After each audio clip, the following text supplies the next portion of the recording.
Joining us now is Democratic Congressman Raja Krishnamoorthi, who serves on the Intelligence Committee and is the ranking member of the House Select Committee on China. It's good to see you again, Congressman. We saw each other at the Reagan Library just a week and a half or so ago when you were there with President Tsai from Taiwan. So here we have Russia's crackdown.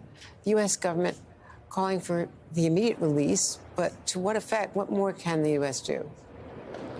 Well, I think the U.S. is doing everything that they can, and I'm so glad that Ambassador Tracy had a chance to meet with Mr. Gershkovich, and those pictures that you show of him in his childhood, his parents, are very moving, and also remind us ultimately that we are not going to do to the Russians what Vladimir Putin is obviously doing to us, which is he's kidnapping Americans to use as bargaining chips in whatever negotiations that he's going to do.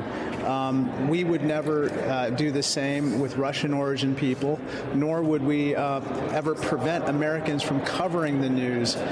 Those are American values. So I think we're going to keep pushing for his release, but we're going to obviously continue to observe our values and do everything we can to be who we are. And also, Paul Whelan, one of the obvious problems is that his appeal was denied immediately. Once you're charged with espionage, which is a completely false charge, and then he doesn't have another hearing, a pretrial hearing, until maybe the May 29th, the end of May. A trial is way down the road. They just say that they won't release him until the trial is over, which is probably more than a year from now. That's right. It's going to be some kind of kangaroo proceeding, Andrea. We know how these things go down in Putin's Russia.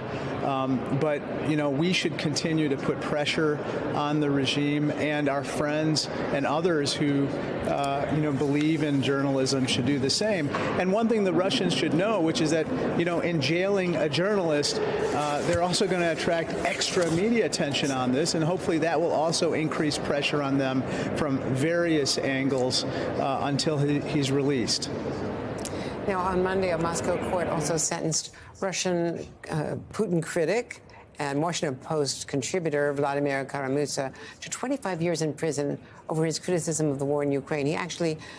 His criticism was that he said that the war is a war. So, what is the hope for him? With Navalny, his supporters and friends say maybe being slowly poisoned in jail and quite ill. An ambulance was there just the other day. These are the two leading opponents to Vladimir Putin. That's right. Again, when people ask here, why are we helping the people of Ukraine in their fight against Russia? Ultimately, it's about they're fighting a war so that we don't have to, and they're defending democracy, human rights, and the values that we hold sacred. One of them is to be able to freely criticize your government and to be able to speak your mind.